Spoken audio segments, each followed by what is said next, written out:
Gospel according to St. Mark, chapter 13. The destruction of the temple and signs of the end times.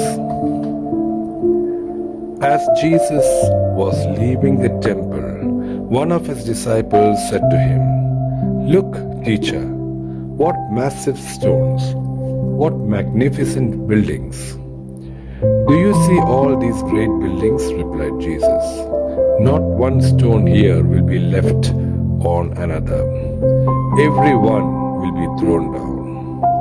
As Jesus was sitting on the Mount of Olives opposite the temple, Peter, James, John and Andrew asked him privately, "Tell us, when will these things happen? And what will be the sign that they are all about to be fulfilled?"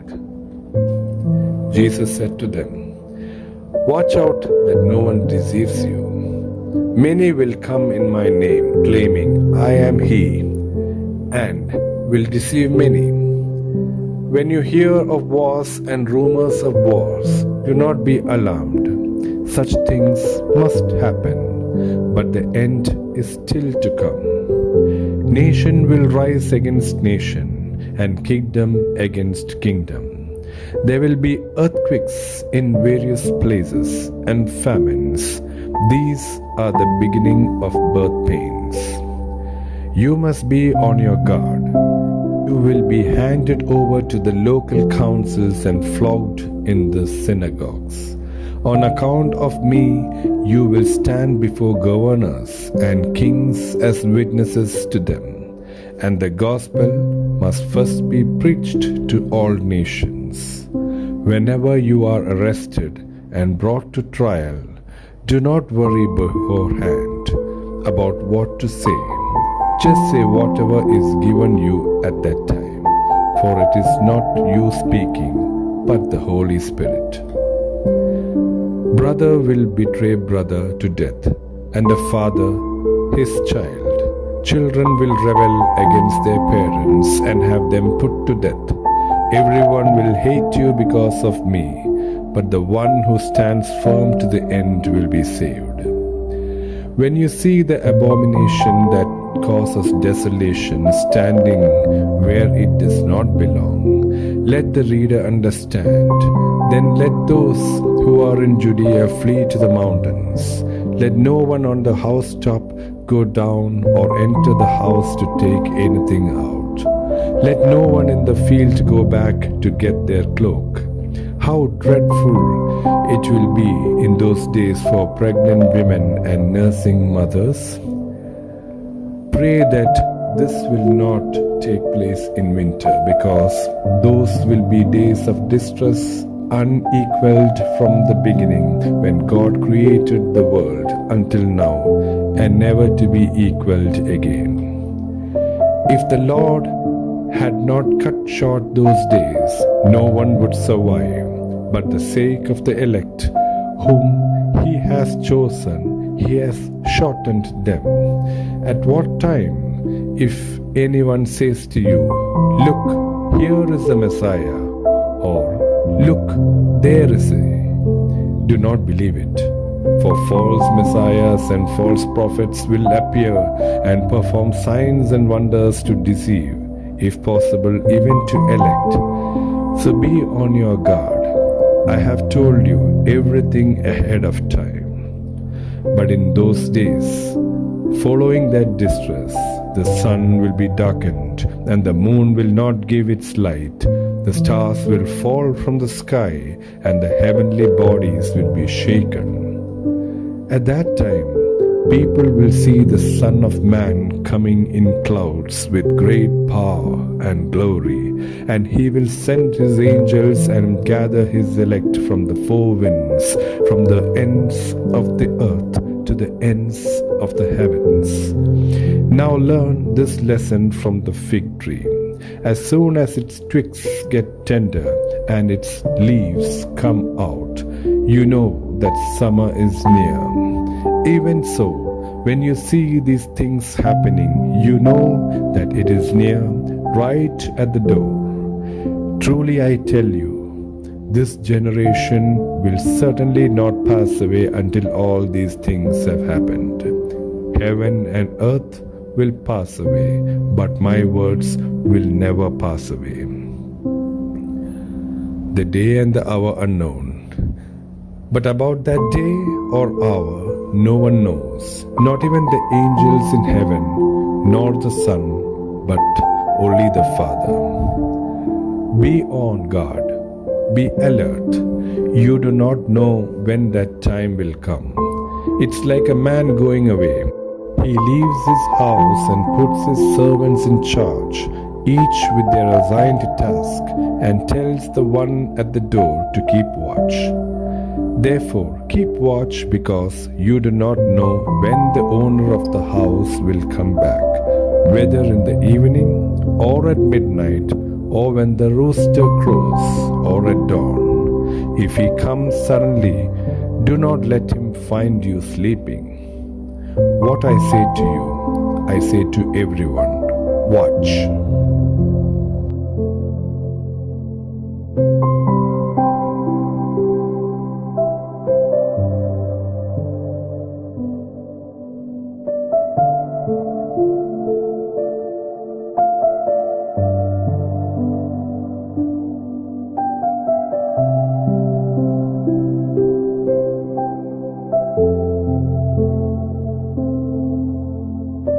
The Gospel according to St. Mark, chapter 14. Jesus anointed at Bethany.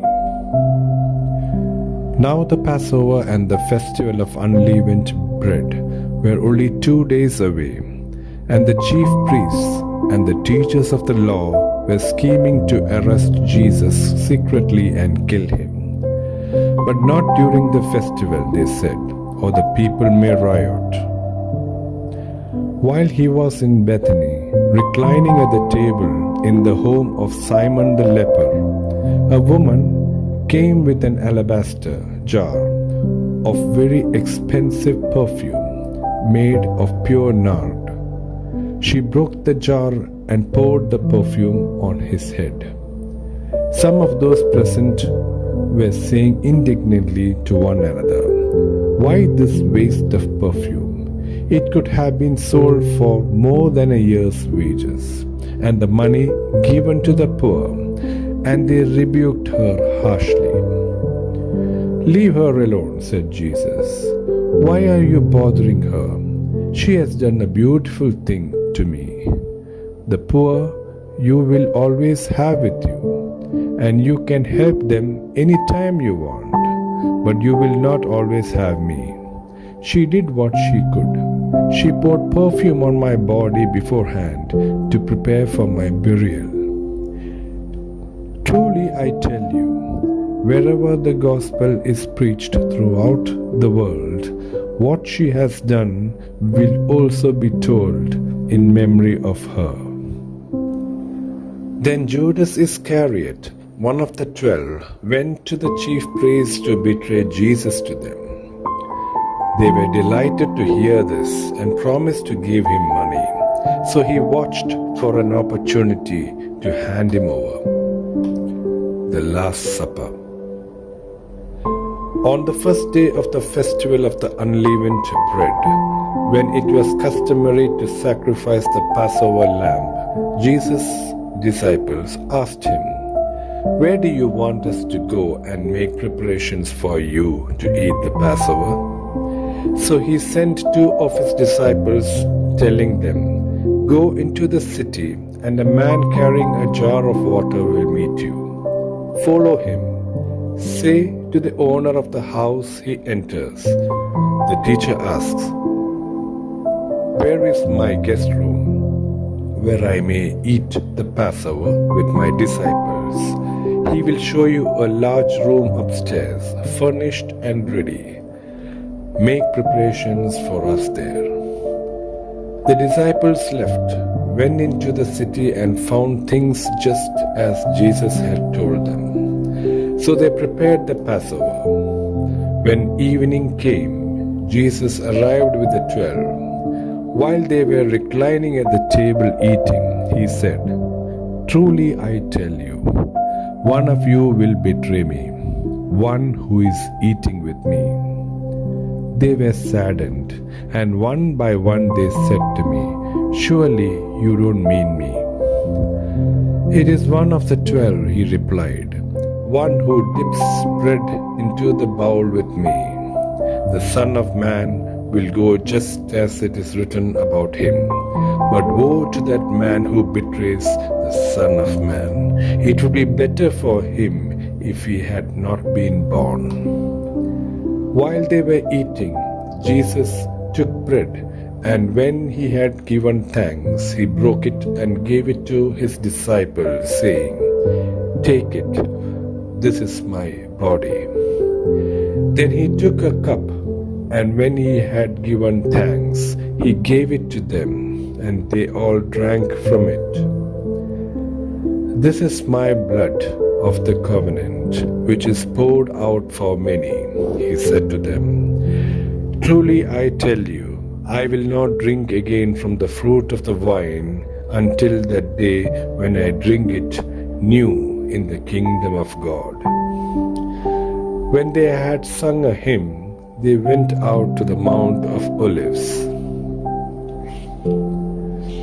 Jesus predicts Peter's denial. You will all fall away, Jesus told them, for it is written, I will strike the shepherd and the sheep will be scattered. But after I have risen, I will go ahead of you into Galilee. Peter declared, Even if all fall away, I will not. Truly I tell you, Jesus answered, Today, yes, tonight, before the rooster crows twice, you yourself will disown me 3 times. But Peter insisted emphatically, Even if I have to die with you, I will never disown you. And all the others said the same. They went to a place called Gethsemane, and Jesus said to his disciples, Sit there while I pray. He took Peter, James, and John along with him, and he began to be deeply distressed and troubled. My soul is overwhelmed with sorrow to the point of death, he said to them. Stay here and keep watch. Going a little further, he fell to the ground and prayed that if possible the hour might pass from him. Abba, Father, he said, everything is possible for you. Take this cup from me, yet not what I will, but what you will. Then he returned to his disciples and found them sleeping. Simon, he said to Peter, are you asleep? Couldn't you keep watch for 1 hour? Watch and pray so that you will not fall into temptation. The spirit is willing, but the flesh is weak. Once more he went away and prayed the same thing. When he came back, he again found them sleeping because their eyes were heavy. They did not know what to say to him. Returning the 3rd time, he said to them, Are you still sleeping and resting? Enough, the hour has come. Look, the Son of Man is delivered into the hands of sinners. Rise, let us go. Here comes my betrayer. Just as he was speaking, Judas, one of the 12, appeared. With him was a crowd armed with swords and clubs, sent from the chief priests, the teachers of the law, and the elders. Now the betrayer had arranged a signal with them. The one I kiss is the man. Arrest him and lead him away under guard. Going at once to Jesus, Judas said, Rabbi, and kissed him. The men seized Jesus and arrested him. Then one of them, standing near, drew his sword and struck the servant of the high priest, cutting off his ear. Am I leading a rebellion? Jesus said. that you have come out with swords and clubs to capture me? Every day I was with you, teaching in the temple courts, and you did not arrest me. But the scriptures must be fulfilled. Then everyone deserted him and fled. A young man wearing nothing but a linen garment was following Jesus. When they seized him, he fled naked, leaving the garment behind. They took Jesus to the high priest, and all the chief priests, the elders, and the teachers of the law came together. Peter followed him at a distance, right into the courtyard of the high priest. There he sat with the guards and warmed himself at the fire. The chief priests and the whole Sanhedrin were looking for evidence against Jesus so that they could put him to death, but they did not find any. Many testified falsely against him, but their statements did not agree. Then some stood up and gave this false testimony against him. We heard him say, "I will destroy this temple made with human hands, and in 3 days will build another, not made with hands." Yet, even then, their testimony did not agree. Then the high priest stood up before them and asked Jesus, "Are you not going to answer? What is this testimony that these men are bringing against you?" But Jesus remained silent and gave no answer. Again the high priest asked him, "Are you the Messiah, the Son of the Blessed One?" "I am," said Jesus, "and you will see the Son of Man sitting at the right hand of the Mighty One and coming on the clouds of heaven." The high priest tore his clothes. "Why do you need any more witnesses?" he asked. "You have heard the blasphemy. What do you think?" They all condemned him as worthy of death. Then some began to spit at him. They blindfolded him, struck him with their fists, and said, "Prophesy," and the guards took him and beat him.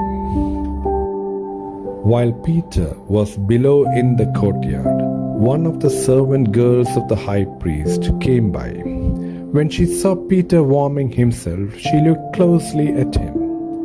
"You also were with that Nazarene Jesus," she said. But he denied it.